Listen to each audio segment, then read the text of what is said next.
Je connais beaucoup trop de personnes qui travaillent bien en entreprise, qui travaillent beaucoup et bien en entreprise, mais qui sont frustrées parce que jamais elles ne reçoivent les promotions.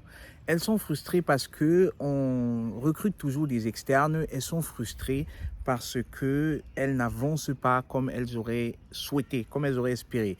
Et l'une des raisons, c'est pas la seule raison, hein, mais la raison pour expliquer cela, c'est très souvent le fait que ces personnes, bien qu'elles soient compétentes, personne n'est au courant, ou si vous voulez, les bonnes personnes ne sont pas au courant de leur bon travail.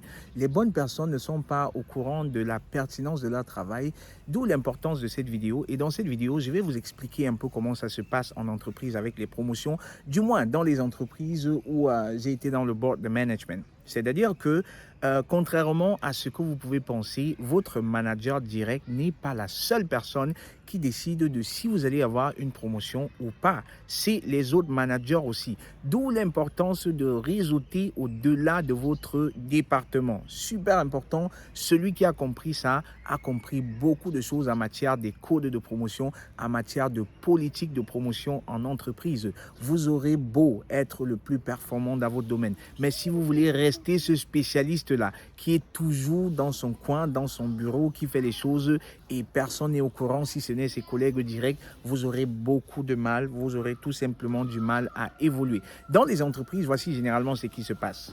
C'est-à-dire que il y a des meetings pour, on appelle ça des meetings de succession, hein.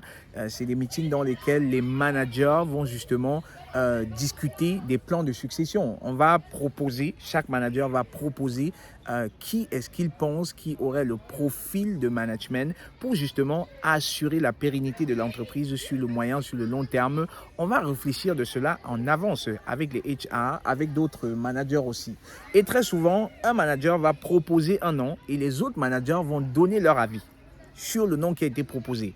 Je me souviens, plusieurs fois, j'ai été dans des meetings où je connaissais la vie des uns et des autres sans avoir affaire à eux. C'est-à-dire que parce que je discutais avec les autres managers, les managers, ils parlaient de leurs employés. Et à moi aussi, je faisais pareil, hein.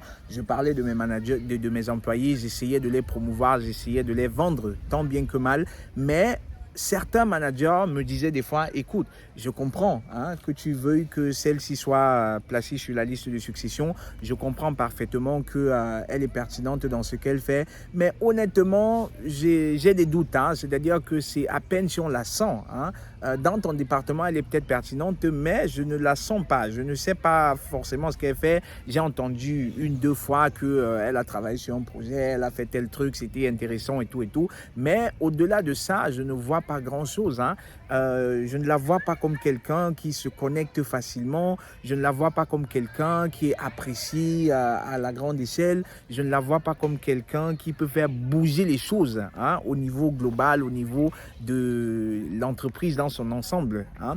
Et c'est autant de choses comme ça sur lesquelles j'ai envie de vous interpeller, les amis, afin que vous sachiez que les promotions vont au-delà de votre département, les promotions vont au-delà de votre rôle. Pourquoi est-ce que les personnes qui sont promues sont souvent les personnes qui traînent avec le manager, avec le directeur général, avec les décideurs de l'entreprise?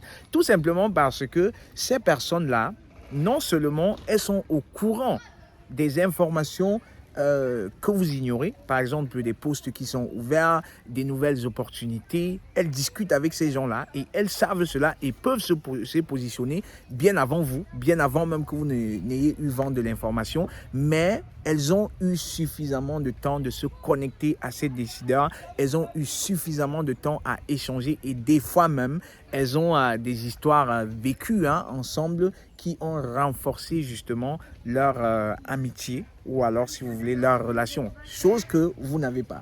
D'où l'importance, les amis, de réseauter au-delà de votre département si vous avez envie d'être promu, si vous voulez profiter des nouvelles opportunités en entreprise, des promotions, vous devez absolument réseauter au-delà de votre département.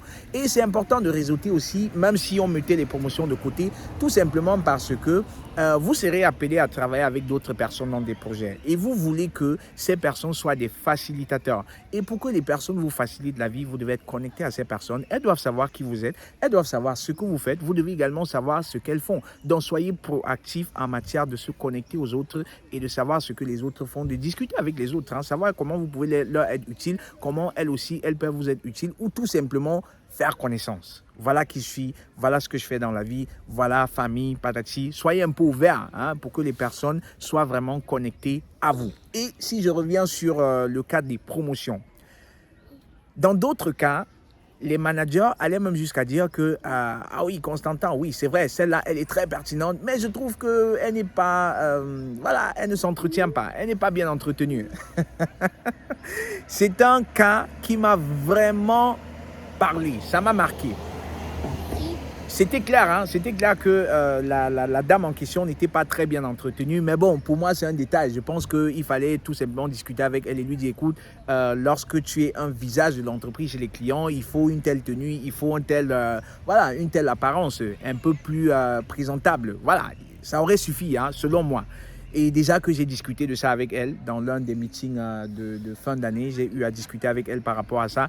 Et je lui ai dit, écoute, tu es une représentante de l'entreprise, ton visage est connu chez les clients. Il serait important, hein, que tu t'entretiennes un peu plus parce que cela pourrait porter préjudice à l'image de l'entreprise. Chose qu'elle a compris facilement. Mais juste pour attirer votre attention sur le fait que les promotions vont au-delà des compétences. Ce n'est pas que les compétences techniques. Ne misez pas seulement sur les compétences techniques. Si vous voulez entrer dans le board des managers, vous devez être quelqu'un qui a cette facilité à communiquer, qui a cette facilité à se connecter aux gens. Vous devez être quelqu'un qui dégage une aura positive. Vous devez être quelqu'un qui, justement, inspire la confiance. Parce que si vous êtes bon, mais les autres ne vous font pas confiance parce qu'ils ne vous connaissent pas, parce qu'ils ne savent pas si vous serez capable de gérer le stress. Peut-être que vous êtes aussi quelqu'un, hein, que en situation de stress, vous paniquez très rapidement. Vous êtes quelqu'un, lorsqu'il y a du stress, voilà, c'est tout le monde que vous alertez. N'attendez pas qu'on vous mette dans des postes de manager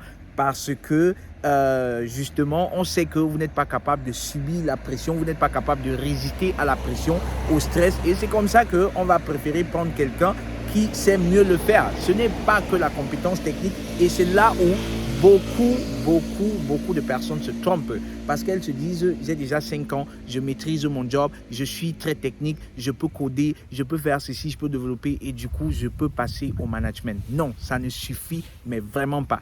Il y a bien plus que cela qui entre en jeu, les amis.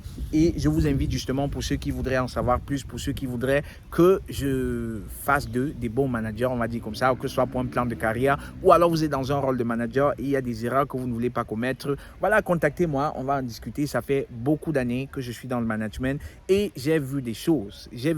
Moi aussi, j'ai commis beaucoup d'erreurs et ce sont justement ces erreurs-là que je vais vous éviter, hein, pour faire de vous des managers efficaces et aussi des leaders, parce que le management c'est une chose, le leadership c'est une autre chose. Le leadership c'est inspirer les employés, c'est motiver les employés, c'est les développer, hein, afin qu'ils apportent encore plus de résultats, qui est à l'essence même du rôle d'un manager. Allez les amis, j'espère que vous avez aimé la vidéo. Si tel est le cas, merci de mettre des likes, merci de partager également avec votre réseau afin que plus de personnes encore qui voudraient passer à un autre level de leur carrière, notamment dans le management, voilà, que ces personnes sachent qu'il y a quelqu'un qui pourrait les accompagner, quelqu'un comme eux qui comprend leurs difficultés, quelqu'un qui est passé par là et qui pourrait justement leur apporter une plus-value en matière de préparation dans les rôles de management ou alors dans un plan de carrière. C'était Constantin pour vous hisser au sommet de votre carrière professionnelle. Portez-vous bien et à très bientôt. Ciao.